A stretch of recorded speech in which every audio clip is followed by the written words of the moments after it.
Assalamualaikum Pak. Waalaikumsalam Pak. Bagaimana kabarnya hari ini Pak? Sehat? Alhamdulillah Pak. Sehat. Alhamdulillah. Keluarga sehat Pak? Sehat Pak. Alhamdulillah Pak. Gimana Pak keluarga Bapak? Keluarga juga alhamdulillah sehat Pak. Kesehatan itu mahal harganya. Apapun yang kita upayakan, apapun kegiatan kita, rutinitas kita, upayakan jaga kesehatan Pak. Karena kalau kita sehat, aktivitas kita bisa terganggu. Nah, begitu Pak. Nah begini Pak Ketua, sesuai kesepakatan kita di pertemuan kita yang lalu, hari ini kita akan melakukan beberapa kegiatan. Nah, Bapak telah menyampaikan akan melakukan coaching terhadap coaching. Nanti Bapak akan mengenali coaching. Namun dalam kegiatan ini saya lakukan supervisi terhadap kegiatan yang akan Bapak lakukan. Supervisi ini Pak, supervisi yang akan dilakukan ini saya bagi menjadi 3 tahap. Tahap pertama ada pra supervisi, ini yang sedang kita lakukan sekarang. Kemudian nanti ada kegiatan coaching, ketika Bapak melakukan coaching saya melakukan pengamatan. Dan nanti setelah coaching selesai kita duduk kembali, nanti saya akan menyampaikan apa yang saya dapat dalam kegiatan coaching yang Bapak lakukan. Nah, ini Pak yang perlu saya sampaikan dalam pra supervisi ini. Yang pertama, penilaian yang saya lakukan itu berdasarkan rubrik. Nah, rubriknya sudah ada dan kita sudah bisa lihat bersama. Nanti Pak, berdasarkan rubrik ini saya yakin, saya paham dan saya mengetahui itu, kita sama-sama mengetahui itu. Sebagai seorang coach tentunya Bapak sudah memiliki paradigma berpikir dan prinsip coaching lah saya katakan, di mana dalam prinsip coaching ini kita yang pertama itu kemitraan antara Bapak sebagai coach dengan coachingnya itu adalah mitra, sama, jadi tidak ada perbedaan di situ Pak. Kita ini rekan seperti itu. Kemudian ada proses kreatif dan memaksimalkan potensi. Dari kegiatan coaching yang Bapak lakukan, Bapak berupaya kreatif, berikan pertanyaan-pertanyaan pemantik kepada coachingnya dengan pertanyaan-pertanyaan berbobot agar si coaching ini bisa maksimal. Dia bisa mengeluarkanlah apa yang menjadi kendala pada dirinya. Apakah itu masalah?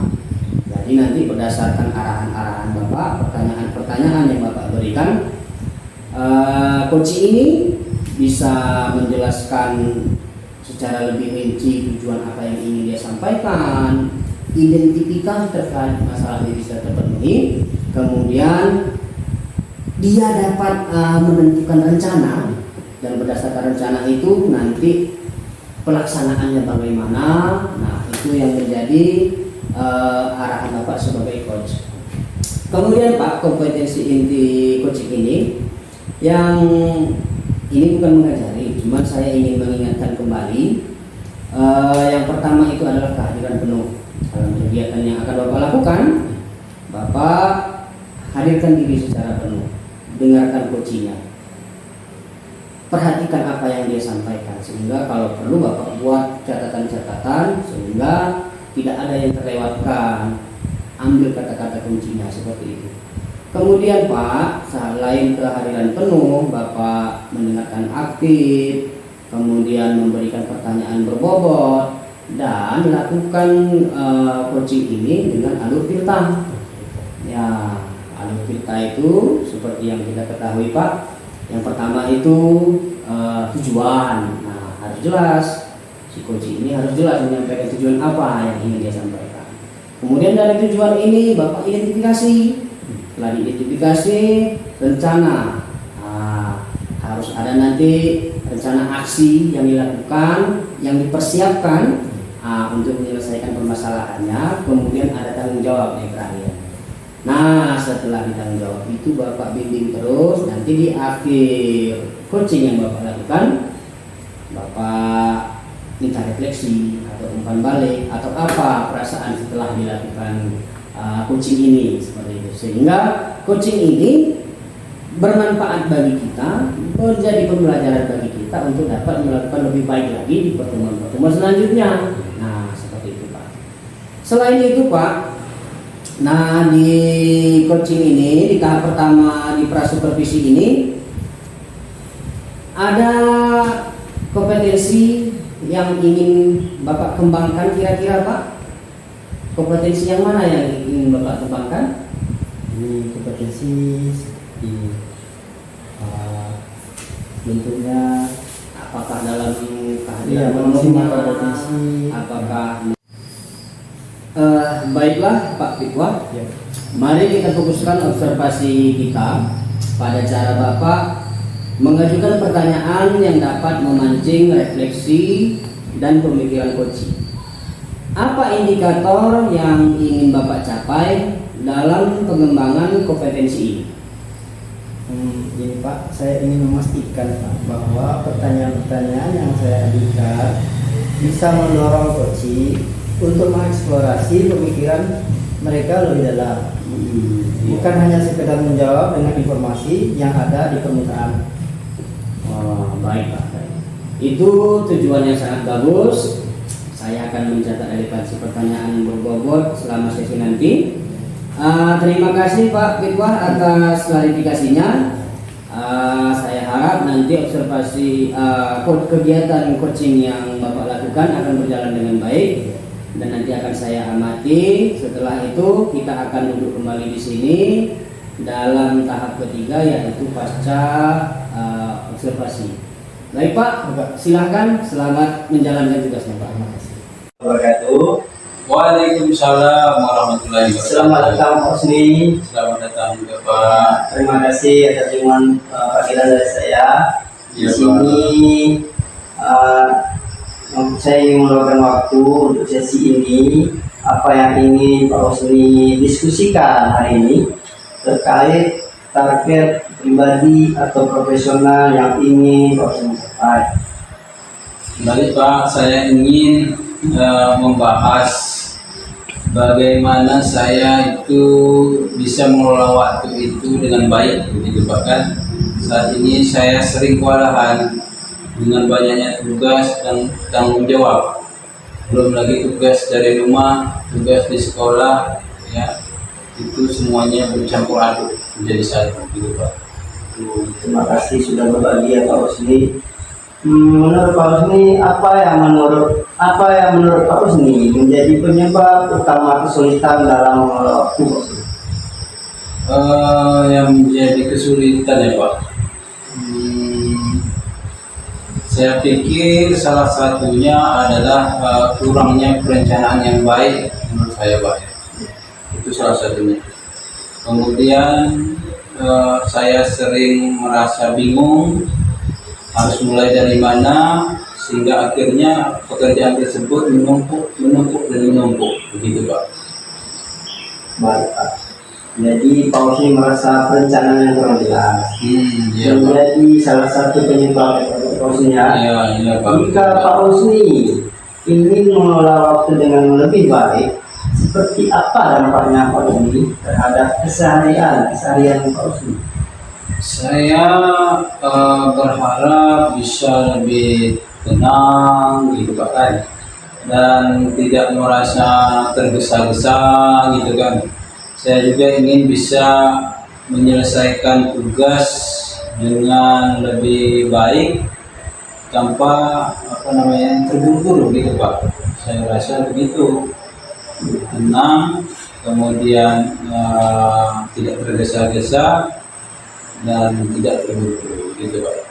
Terima kasih Pak Husni. Bagaimana ini menurut Pak Husni? Dari mana kita bisa mulai untuk membantu Pak Husni dalam mengelola waktu dengan lebih baik? Mungkin dengan membuat apa Pak? Seperti jadwal mungkin ya. Kemudian lagi seperti ada daftar prioritas yang lebih jelas mungkin kali ya, antara dua itulah, dengan membuat jadwal dan daftar prioritas begitu Pak. Oke, itu langkah yang bagus Pak Usni.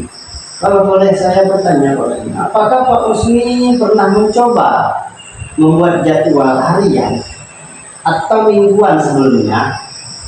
Jadi bagaimana menurut hasilnya Pak Usni? Pernah Pak, pernah. Saya pernah, tetapi seringkali saya itu tidak tidak konsisten Pak. Pernah saya buat, tetapi tidak konsisten menjalaninya, karena selalu ada hal yang mendesak yang mengganggu rencana saya. Misalnya saya udah buat ini, bahwa ini perencanaan dari ada tugas mungkin ini dari apa kan, dari tugas sekolah, ini nanti besok akan mengajar ini ya kan.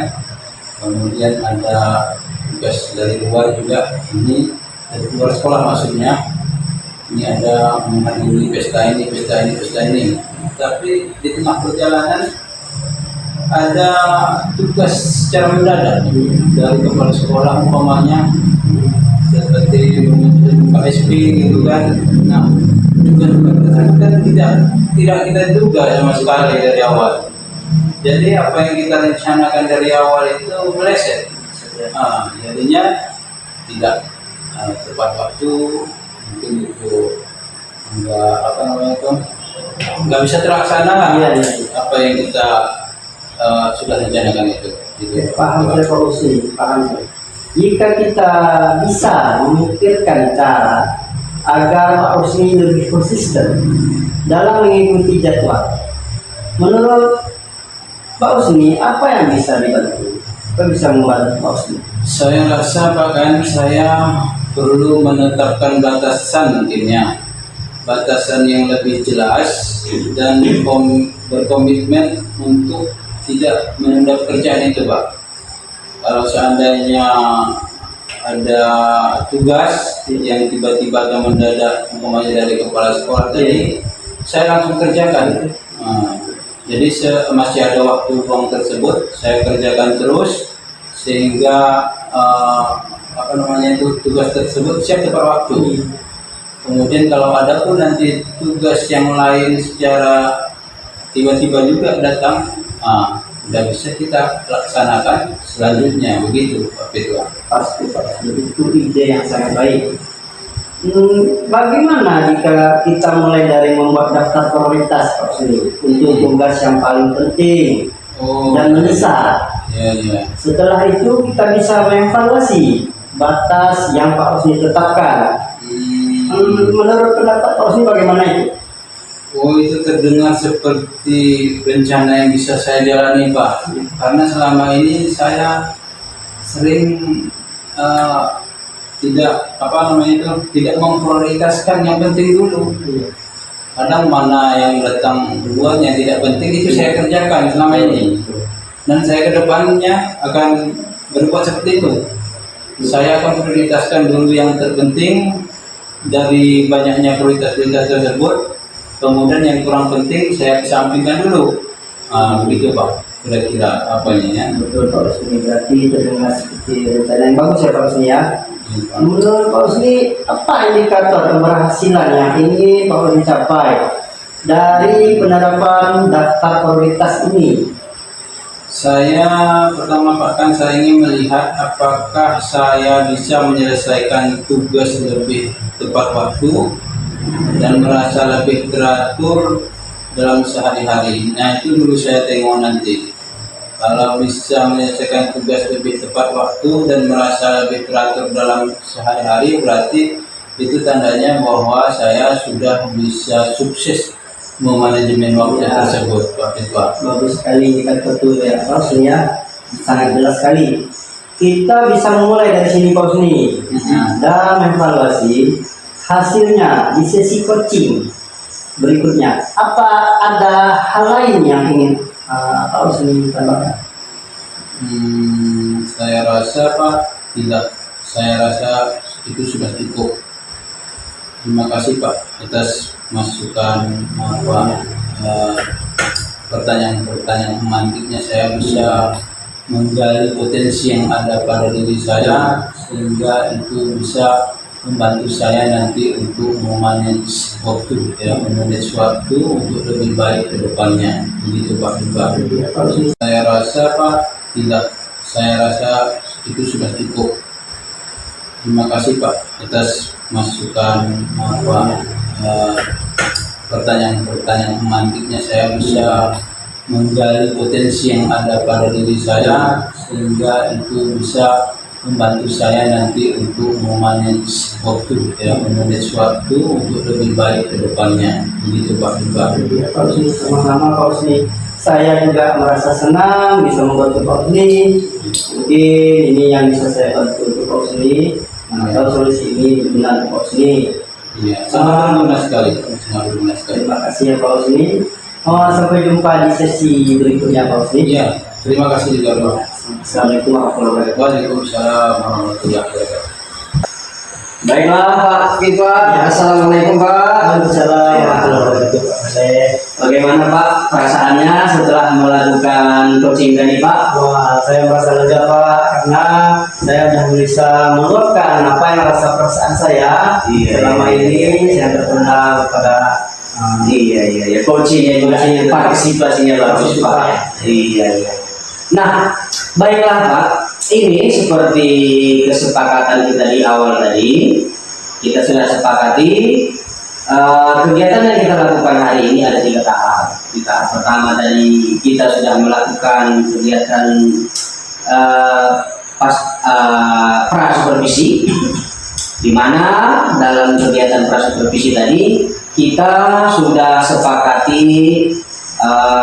rubrik observasinya, dan kita juga sudah sepakati kompetensi apa yang ingin Bapak diamati, kemudian yang mana yang ingin kita tingkatkan, tadi kita sudah bahas bersama. Nah, kemudian Pak, setelah prasupervisi, Bapak juga sudah melakukan coaching bersama coaching. Saya ambil kesimpulan dari kegiatan yang Bapak lakukan tadi, semuanya sudah mengenal. Iya. Paradigma berpikir coaching itu nampak. Iya, prinsip coachingnya dapat. Kemudian alur Tirta yang tadi kita sepakati juga berjalan dengan baik, dan coachingnya pun berhasil mengeluarkan apa yang menjadi undang-undangnya. Saya apresiasi kegiatan seperti apa coaching yang telah Bapak lakukan. Nah, baik Pak, saya ucapkan terima kasih kembali atas partisipasi Bapak dalam kegiatan ini. Selanjutnya kita kembali ke kegiatan kita terakhir ini Pak, yaitu pasca supervisi. Seperti yang telah kita sepakati, saya akan menyampaikan hasil temuan saya, hasil pengamatan saya berdasarkan kegiatan coaching yang Bapak lakukan dengan coaching bersama Pak Husni tadi Pak. Nah, jadi pertanyaan saya ini Pak, yang pertama, bagaimana perasaan Bapak mengenai kompetensi mengajukan pertanyaan berbobot dalam sesi tadi Pak? Pak, saya merasa ada kemajuan Pak, ada kemajuan yang sedikit, terutama dalam mengajukan pertanyaan yang lebih mendalam.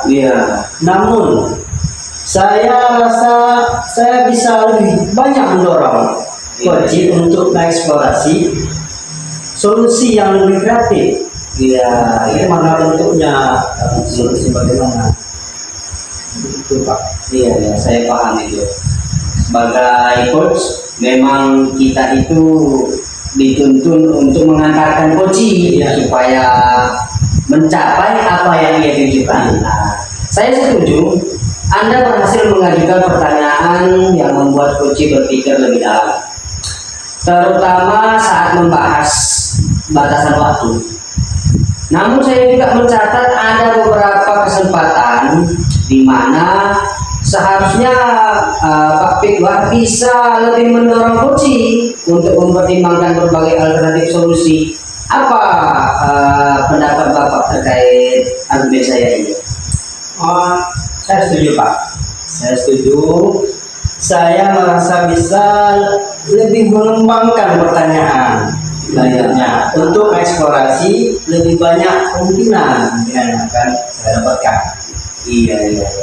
Nah, memang tadi dari kegiatan yang kita lakukan. Saya juga ada membuat catatan-catatan itu, di mana si coachnya seingat saya tadi mengatakan dia terkendala dengan membagi waktu dengan padatnya tugas beliau.